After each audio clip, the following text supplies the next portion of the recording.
Si hiciéramos una encuesta en la calle o en cualquier parte y le preguntáramos a cada persona, para vos o para usted, según quien sea, ¿qué es un santo?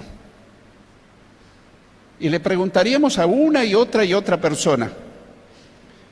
Y estoy seguro que muchos nos dirían, bueno, un santo es una estatua, es una imagen delante de la cual muchos se postran, le prenden vela, le rezan.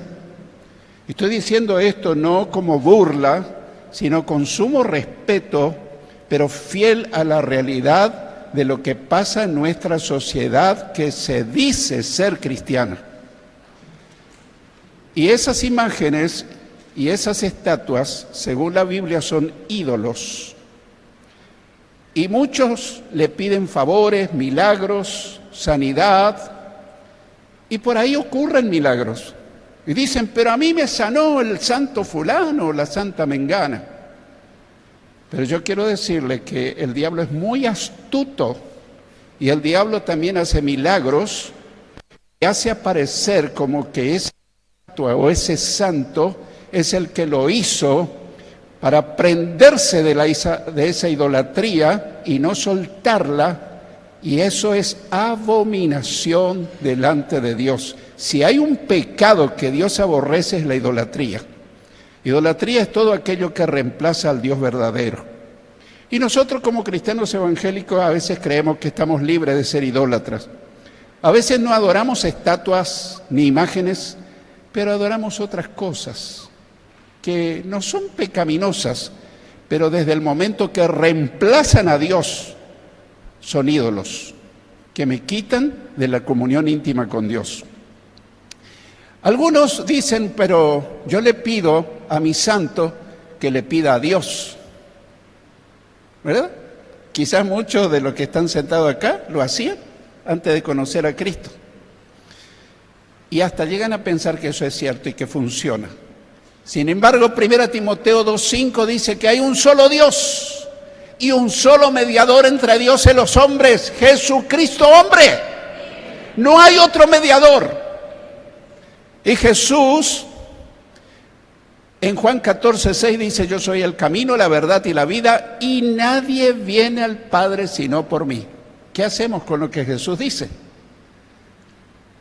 Para la gente, santo es una persona que en el pasado tal vez fue una buena persona. Y no sé si ustedes están informados, pero en el Vaticano, el Papa de turno estudia la vida de una persona, generalmente un sacerdote, que murió hace un siglo, hace 50 años, hace más o menos tiempo, y según la vida que haya llevado, lo canoniza y lo asciende a la categoría de santo. Y todos los feligreses de ese credo empiezan a venerarlo, según ellos, pero la verdad es que muchos lo adoran. Llegan a la categoría de adorar a un ídolo. Es fuerte, pero hay que decirlo. Nosotros no estamos libres de tener ídolos. Esa canonización es un proceso que está muy arraigado de siglos.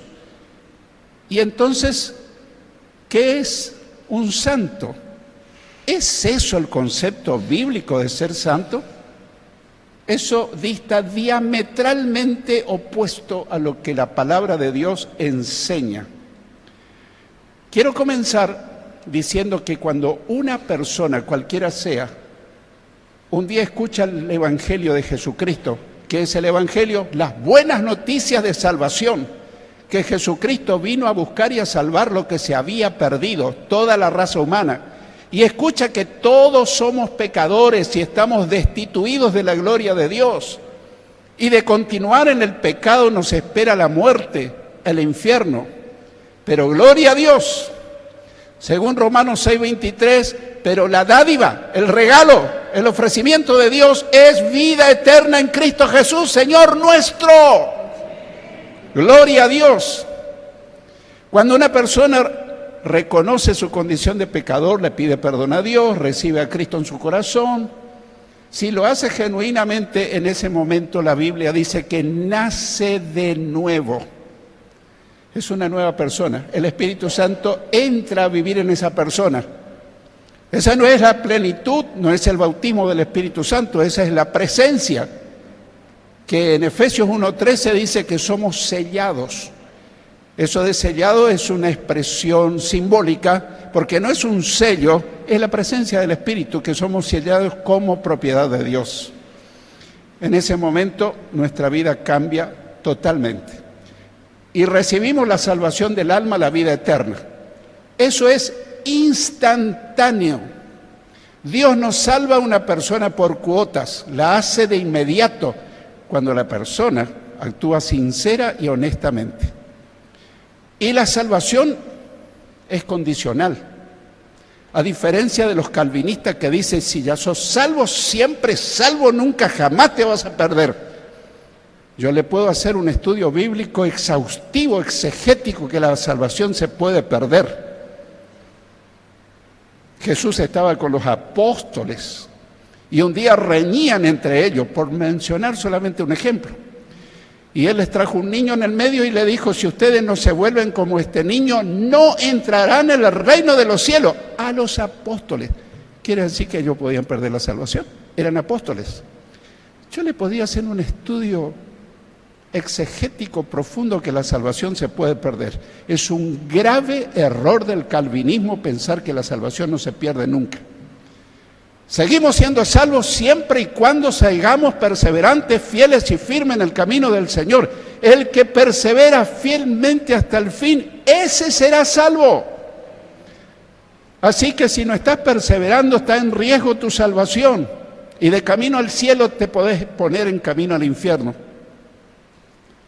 Y seremos definitivamente salvos cuando entremos al cielo. Ahí seremos ya definitiva y completamente salvos. En ese momento, Dios nos perdona completamente y nos justifica, que es otra doctrina. La doctrina de la justificación quiere decir que Dios te mira como si nunca hubieses pecado. Increíble. Pudo ser la persona más pecadora, pero si está arrepentido, le confesó a Dios sus pecados. El que encubre sus pecados no prosperará, pero el que los confiesa y se aparta alcanzará la misericordia de Dios, dice la palabra de Dios.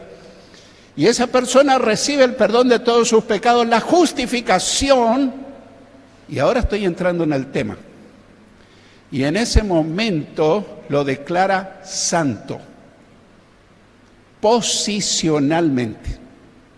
¿Qué quiere decir? Que ante los ojos de Dios, esa persona, a partir de ser perdido, mundano, inconverso, pecador, se transforma en un santo. Es la santificación posicional. Pero yo quiero decirte que a partir de ahí se inicia un proceso que dura toda la vida. ¿En qué consiste ese proceso? A medida que leo la Biblia, que la voy entendiendo, que yo voy creciendo en la vida espiritual, voy descubriendo que en mi vida hay cosas que a Dios no le agradan. Que al principio yo no me daba cuenta, pero andando el tiempo empiezo a descubrir, esto no es del agrado del Señor. Y no preciso que nadie me ande regañando. Yo digo, yo lo abandono. Y comienza tu santificación. Andando el tiempo descubrí otra cosa, y la santificación progresiva dura toda la vida. En cada devocional personal que tengo, Dios me muestra cosas que a Dios no le agrada. Y si vos sos honesto y honesta total y absolutamente, y le decís, Señor, hay algo en mi vida que no está bien, Él te lo va a mostrar. Pero tu compromiso es decir, yo renuncio. Y ahí sigue tu santificación progresiva. Pero cabe la pregunta, ¿qué quiere decir santo? ¿Qué quiere decir santo? Santo quiere decir separado del pecado, del mundo, de lo vil, de lo sucio, de lo pecaminoso, consagrado para Dios. Por eso cuando recibimos a Cristo dejamos el mundo atrás y aceptamos y seguimos a Cristo. Y Dios nos declara, nos da el título de santos, a tal punto que en las cartas apostólicas, el apóstol Pablo cuando inicia su carta, la primera de Corintios, a Filipenses, a Colosenses, en las cartas, él escribe a los santos que están en Corinto, a los santos que están en Filipo, a los santos que están en Colosas. Y ahí comienza a caer ese concepto que solo algunos son santos cuando fueron canonizados por el Vaticano. Alguien me preguntó, ¿ustedes no tienen santos? ¿No creen en los santos? Sí, tenemos muchos santos. Pero yo visité una vez el templo de ustedes y no tienen santos. ¿No miraste bien? Están todos sentados, alabando a Dios, dando gloria al Señor, orando. Porque Dios, si de verdad te convertiste a Él, te declara santo y te declara santa. ¡Gloria a Dios! Quiero que recuerdes, santo quiere decir separado del pecado. Ahora que vos sigas viviendo en pecado, ese es un problema tuyo. Pero Dios te da la posibilidad de haberte dado, entre comillas, su apellido. Yo soy santo, dice el Señor. Y mis hijos también tienen que tener mi apellido, deben ser santos. Ahora esa es la santidad posicional. Así que todos somos santos, pero a partir de ahí comienza el proceso de santificación. Ahora, ese proceso de santificación dura toda la vida, como dije, pero a veces nosotros por desconocimiento podemos santificar solamente un área de nuestra vida. Y la otra, no sabía que todas las áreas de mi vida deben ser santificadas. Y vamos a leer 1 Tesalonicenses, capítulo 5, versículos 22 al 24. 1 Tesalonicenses 5, 22 al 24. Si alguien tiene, puede buscar, yo estoy por usar la Reina Valera contemporánea en esta cita. Pero si no, le mostramos en la pantalla.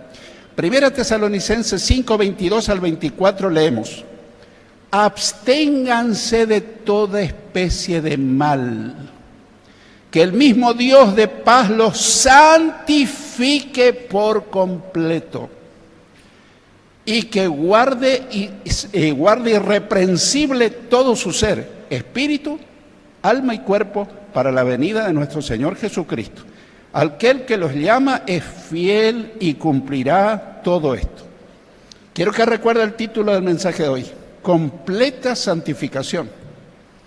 Ahora hay conceptos equivocados que dicen algunos cristianos, bueno, Dios me va a santificar, obviamente, pero si vos decidís seguir en el pecado, Dios no te va a santificar.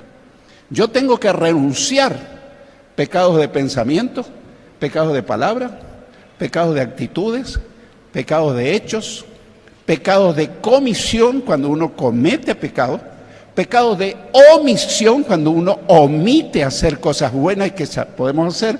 Santiago dice, el que sabe hacer lo bueno y no lo hace, también le es pecado. Si yo sé hacer algo bueno y no lo hago, estoy pecando. Están los pecados conscientes, que yo soy consciente que los tengo, pero están los pecados inconscientes que ni me doy cuenta. Pero cuando en mi cuarto de oración le digo, Señor, habrá un pecado en mi vida que yo no me doy cuenta y me quedo allí esperando, enseguida el Espíritu Santo me empieza a mostrar si no tengo algún pecado inconsciente que para mí se me pasaba inadvertido. Contigo va a pasar lo mismo. Si usas tiempo en soledad con el Señor, a solas. Absténganse de toda especie de mal. Pero pastor, yo no tengo fuerza, pues yo tampoco. Pero cuando nosotros tomamos la decisión, el Espíritu Santo viene en nuestra ayuda, que ya vino a morar en nosotros cuando recibimos a Cristo, y se junta el poder de Dios más mi decisión, y yo me puedo abstener de mirar pornografía, yo me puedo abstener de tener pensamientos sucios, yo me puedo abstener de chistes verdes, yo me puedo abstener de mirar a una mujer y desearla, porque Jesús dijo, el que mira a una mujer que no es la suya y la desea en su corazón, ya cometió adulterio, sin que haya ido a la cama. ¿Se entiende, hermano? Y hay veces que dice, bueno, pero yo no me acosté con ninguna mujer, sí, pero cuando miraste a fulana, la deseaste y te ratoneaste, y te imaginaste cómo sería ella en mi dormitorio. ¿Que eso ocurre? Sí que ocurre. Y puede ocurrir una vez, pero ¿qué si es un hábito? ¿Qué es un hábito? Y eso se constituye en una morbosidad. Y en un cristiano no puede haber eso. Sobre toda cosa guardada, guarda tu corazón, porque de él mana la vida. Pero en un léxico nuestro diríamos, sobre toda cosa guardada, guarda tu mente, porque de él fluye la vida. Y si yo tengo la mente sucia, entonces voy a hacer cosas sucias. Absténgase de toda especie de mal. Que el mismo Dios de paz los santifique por completo. Él me va a santificar, pero si yo le rindo cada área de mi vida. ¿Qué parte? Y que te guarde irreprensible todo tu ser. Espíritu, alma y cuerpo. Nosotros somos tripartitos. Completa santificación abarca nuestras tres partes. En primer lugar, vamos a ver la santificación del Espíritu. El Espíritu, obediencia a la palabra de Dios. Cuando yo escucho la palabra de Dios y yo la obedezco, mi espíritu comienza a santificarse. Ahora, si yo escucho la palabra de Dios y me entra por acá y me sale por acá, dudo que tu vida o la mía se santifique. En Juan 17:17, Jesús oraba al Padre por sus discípulos y le decía, Juan 17:17, santifícalos en tu verdad, tu palabra es verdad. No puede haber santificación ni vida santa sin la palabra de Dios, porque la palabra de Dios tiene poder extraordinario y nos vuelve vacía. Cuando yo la leo y la asimilo y hago parte de mi vida, comienza a inundar mi vida el temor santo de Dios. Y no hago tal o cual cosa no porque el pastor me va a preguntar. Yo no te voy a preguntar, porque yo no soy ni tu juez, ni tu auditor, pero hay alguien que lo ve y lo sabe, a lo más íntimo del corazón. Entonces, cuando leemos la palabra de Dios tenemos que ponerla en práctica. ¿Cómo se santifica nuestra parte espiritual? Obedeciendo a nuestro Padre Dios. En Primera de Pedro, capítulo 1, versículos 14 al 17. Primera de Pedro, capítulo 1, versículos 14 al 17, leemos. Como hijos obedientes, no vivan conforme a los deseos que tenían antes de conocer a Dios. Antes de conocer a Dios, cuando éramos inconversos. Al contrario, vivan de una manera completamente santa, porque Dios que los llamó es santo. Pues la Escritura dice, sean ustedes santos, porque yo soy santo. No es una opinión personal, es lo que Dios dice, nos está hablando. Si ustedes llaman Padre a Dios, verso 17, que juzga a cada uno según sus hechos y sin parcialidad, deben mostrarle reverencia durante todo el tiempo que vivan en este mundo. No solamente cuando me están mirando, aún en la intimidad donde nadie me ve. Dios me está viendo, Dios me está escuchando y Dios sabe aún la palabra cuando todavía yo no la pronuncio. Cuando nuestra palabra está en la lengua, Él ya sabe lo que estoy por decir. Y en Hebreos 12:14 leemos, esfuércense por vivir en paz con todos y procuren llevar una vida santa, porque los que no son santos no verán al Señor. Tremendo. Ahora, analicemos un momento. Esfuércense por vivir en paz con todos. ¿Es fácil? Es muy difícil. Porque a veces yo quiero estar en paz con otra persona, pero esa persona no quiere estar en paz conmigo. Ya ese es su problema. El problema es cuando yo no quiero estar en paz con esa persona. Y yo le busco y le digo, mirá, no andamos bien, ¿qué te parece? te pido perdón si yo cometí una falta contra tu vida. Y estoy dispuesto a perdonarte si cometiste una falta contra mí. Yo quiero estar en paz contigo. No, conmigo olvídate. Yo jamás te voy a perdonar. ¿Te pasó alguna vez? ¿Qué hacemos nosotros? ¿Le pago con la misma moneda? Si soy verdaderamente santo y soy un hijo de Dios, dice, yo te perdono a pesar de que vos no me perdones. Vos te quedás libre y la otra persona queda encarcelada. Es importante, ¿qué hago yo para estar en paz con todo? Y procuren llevar una vida santa, porque los que no son santos no verán al Señor. Otra prueba de que hay cristianos que no entrarán al cielo. Porque hay cristianos que iniciaron bien, nacieron de nuevo, siguen un tiempo, pero no llevan una vida santa. Llevan una vida mediocre, un cristianismo light. Y si tomamos el calvinismo, no, yo ya soy salvo. Vos nomás sabés que sos salvo. Esperá que ocurra cuando parta de este mundo, si entrarás al cielo o entrarás al infierno. Entonces, sin santidad, nadie verá a Dios. No se puede entrar al cielo. El cielo es un lugar santo, santísimo. No se puede entrar al cielo sin santidad. No se puede vivir un cristianismo verdadero sin santidad. No se puede recibir llenura, plenitud y bautismo en Espíritu Santo sin estar viviendo una vida santa. Imagínate. Vivo en fornicación, en adulterio, en mentira. Lléname de tu Espíritu, lléname de tu Espíritu. ¿Qué va a decir el Señor?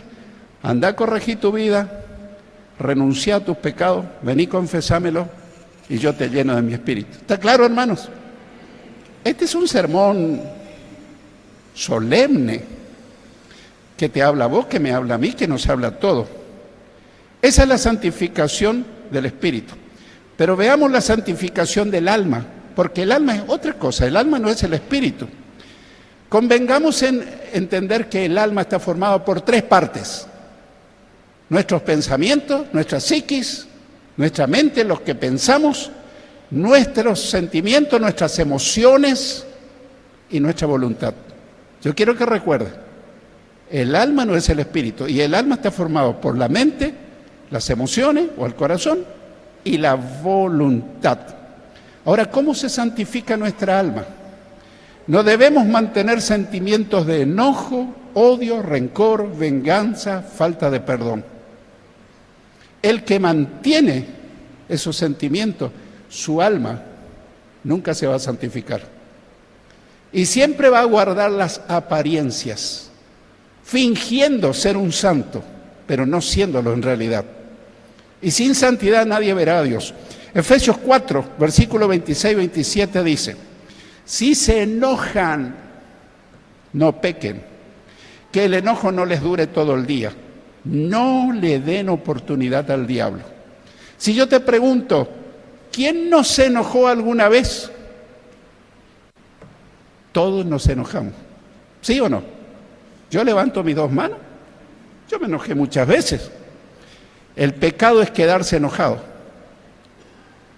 Si yo me enojo esta mañana y mi enojo me dura a la noche ya está más fuerte. Esa noche no pude dormir, di vueltas en la cama porque estoy enojado. Tomé té de tilo, pude haber hecho muchas cosas, tomado leche tibia, pero no puedo dormir, estoy enojado. Me levanta, me sorprende el nuevo día y yo enojado, pero ya no estoy enojado, ya estoy embroncado. Me llegó la otra noche, ya tengo odio, resentimiento. Llegó el día del culto, Señor, lléname de tu Espíritu Santo. ¿Qué vamos a ser llenados de Espíritu Santo? Con enojo. Es más, cuando estamos enojados y no podemos superar y perdonar al que me hizo tanto daño, le estoy abriendo la puerta al diablo. Y después decimos, ¿cómo me atacó el diablo? Un corazón no perdonador. Pero el otro tenía la culpa. Yo fui la víctima. Mi hermano querido, no importa quién tuvo la culpa. Lo que importa es tu corazón y el mío. Así me ofendieron, así me calumniaron, así me hicieron todo lo que quisieron. Si fue justo o injusto, yo tengo ante Dios la obligación de decir, en el nombre de Jesús, yo lo perdono o yo la perdono. Cuesta, ya lo creo. Es una de las tareas más difíciles ser cristiano y obedecer eso. Pero es posible con la ayuda del Señor, porque Él nos ayuda a perdonar. Así que estamos hablando de la santificación del alma, los sentimientos, las emociones. No debemos cultivar malos pensamientos, porque cuando cultivamos malos pensamientos estamos generando una conducta impropia de un cristiano. Filipenses 4:8 dice, piensen en todo lo verdadero, en todo lo que es digno de respeto, en todo lo recto, en todo lo puro, en todo lo agradable, en todo lo que tiene buena fama. Piensen en toda clase de virtudes, en todo lo que merece alabanza. Me quiero detener un ratito.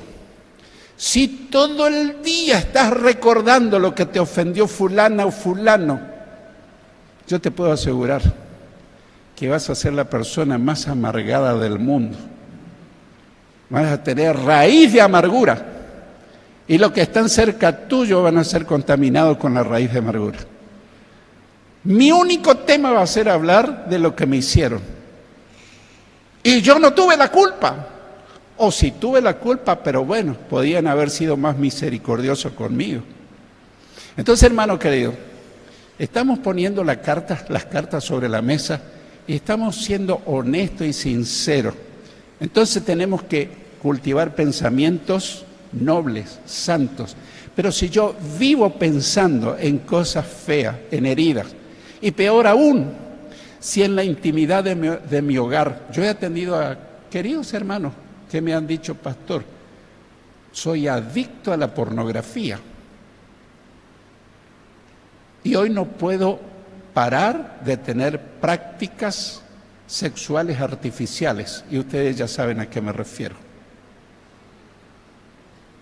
Entonces yo le dije, tenés que ser libre. ¿Y quién me va a liberar? Jesucristo dijo, si el Hijo de Dios te libera, serás verdaderamente libre.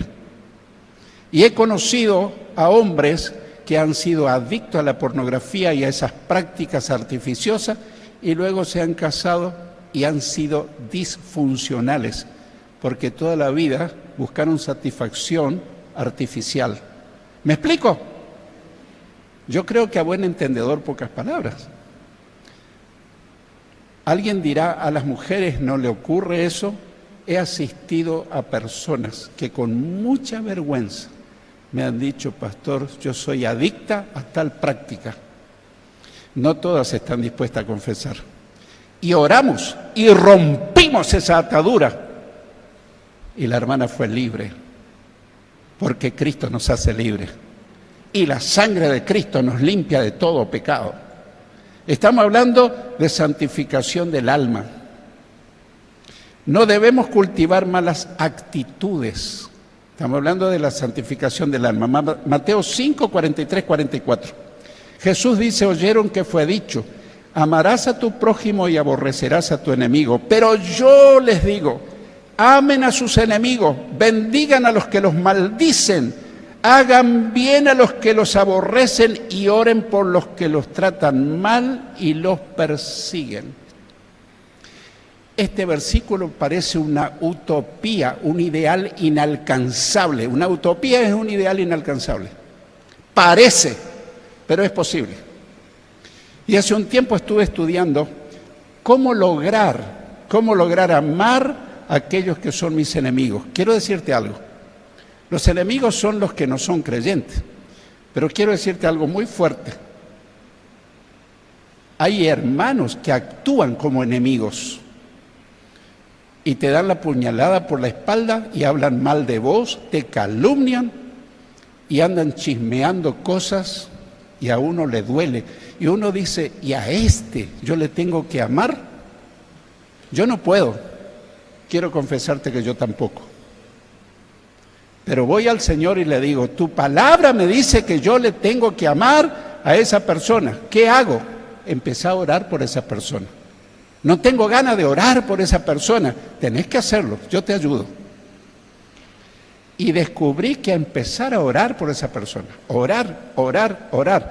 No que Dios tome venganza, sino que Dios le perdone, que Dios tenga misericordia, que Dios le ayude a salir de esa trampa mortal en que se encuentra. Misteriosamente me empecé a liberar del resentimiento de mi corazón. Empecé a orar por aquellos que te han tratado mal. Y vas a llegar al punto de amarlos y de bendecirlos y hacerles bien a los que te aborrecen y orar por los que te han tratado mal y te persiguen. A veces puede ser un familiar, a veces puede ser un hermano en la fe, etcétera, etcétera. Estamos tratando someramente la santificación del espíritu, la santificación del alma, pero ahora vamos a la santificación del cuerpo, santificación del cuerpo. Tengamos en cuenta que nuestro cuerpo es de Dios. Últimamente, cuando se trataba de la ley del aborto, decían muchas mujeres, yo soy dueña de mi cuerpo. Bueno, por empezar, ni aunque no sea creyente, no es dueña de su cuerpo. ¿Quién le dio el cuerpo a cada persona? Yo quiero preguntarte. Usemos el sentido común. ¿Quién nos dio nuestro cuerpo? Dios nos dio nuestro cuerpo. Pero nosotros, creyentes, fuimos comprados a precio de sangre. Dios nos compró, pagó un alto precio para comprarnos, por nuestro espíritu, nuestra alma y nuestro cuerpo. Y en 1 Corintios, capítulo 6, versículos 19 y 20 dice, ¿no saben ustedes que su cuerpo es templo del Espíritu Santo que Dios les ha dado y que el Espíritu Santo vive en ustedes? Ustedes no son sus propios dueños porque Dios los ha comprado, por eso deben honrar a Dios en el cuerpo. Llevo muchos años de pastor, más de 40, 44 por lo menos, y me ha tocado atender todo tipo de personas. Y algunos me han dicho, pastor, yo en mis emociones vivo santamente, en mi espíritu también, pero en mi cuerpo no. ¿Qué haces con tu cuerpo? Bueno, de vez en cuando tiro una cañita al aire. Hermano, a buen entendedor, pocas palabras. ¿Ustedes saben lo que significa esa cañita al aire? Quiere decir adulterio, fornicación. Al pan, pan y al vino, vino. Y yo le dije, vos no estás santificado, porque nosotros somos espíritu, alma y cuerpo. Y cuando vos estás en fornicación, en adulterio y orás, Dios no te escucha. Porque la única oración que Dios escucha cuando estamos en pecado es la oración de confesión. Si nosotros hacemos oración de petición, dame esto, dame lo otro, o le adoramos, te adoramos, Señor, te alabamos, te damos gloria y honra. Tu alabanza y tu adoración me es asquerosa, dice Dios. ¿Pero por qué, Señor? Tu vida está en pecado, tu cuerpo está en pecado. No me podés adorar estando en fornicación, ni en adulterio, ni en mentira, ni en odio, ni en rencor, ni en resentimiento. Jesús dijo, si venís al altar y traes tu ofrenda y ahí te acordás que tu hermano tiene algo contra ti, ve primero, deja la ofrenda ahí, reconcíliate con tu hermano y entonces ven y presenta la ofrenda. Hermanos, ser cristiano es difícil.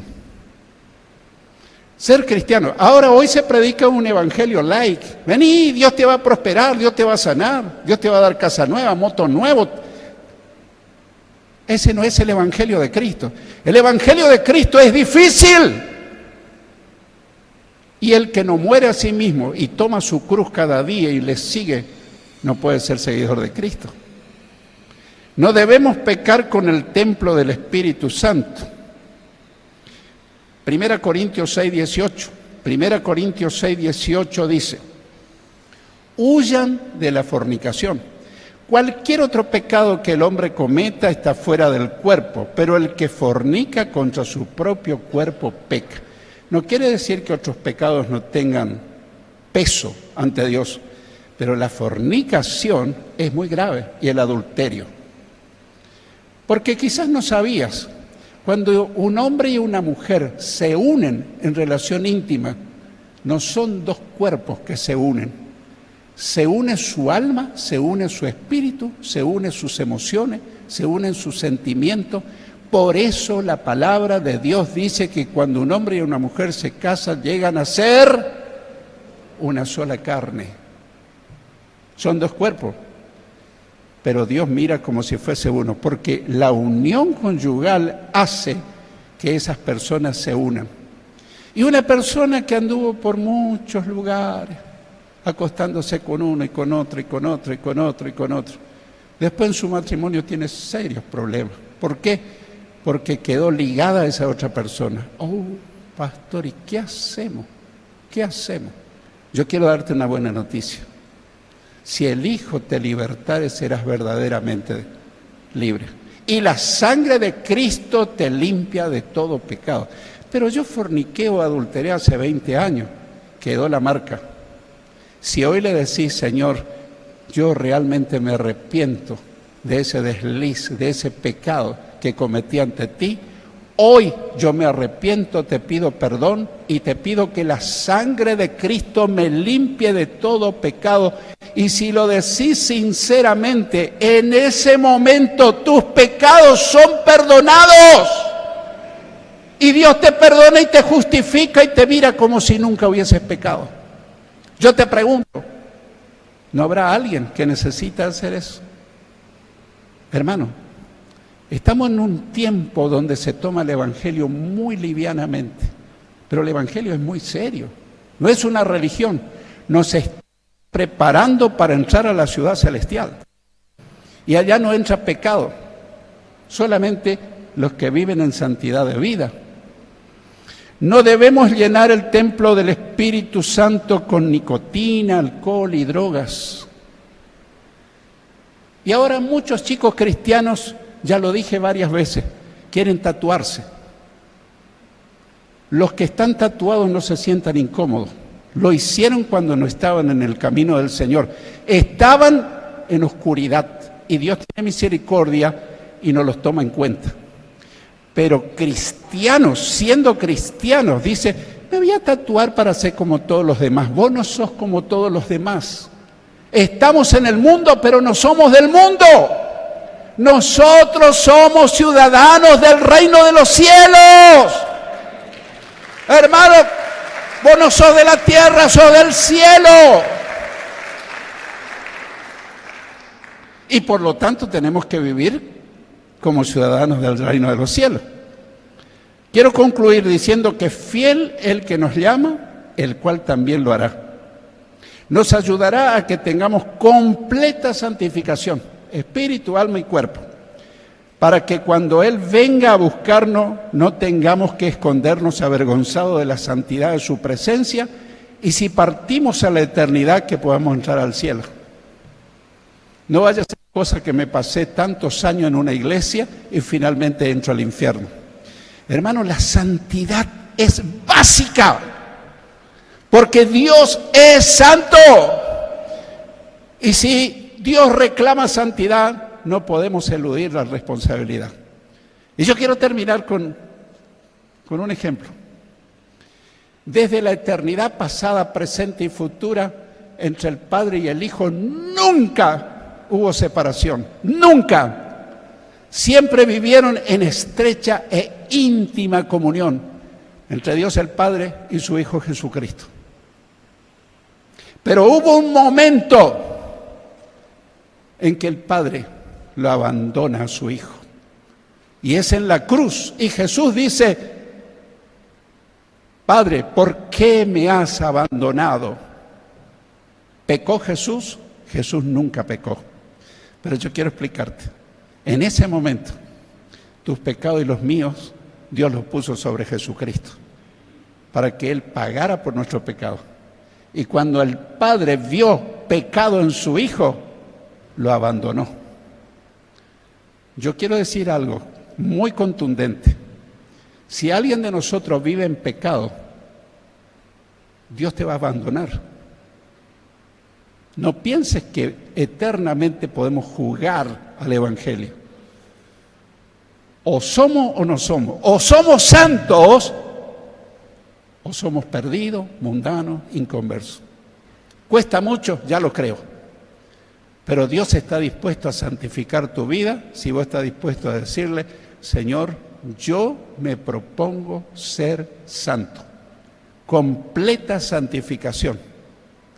Y entonces cuando tu vida y mi vida estén santas, el Espíritu de Dios va a llenar tu vida. Van a surgir los dones espirituales. Vas a tener el fruto del Espíritu. Y toda la gente y vos mismo va a decir, esto es el verdadero cristianismo.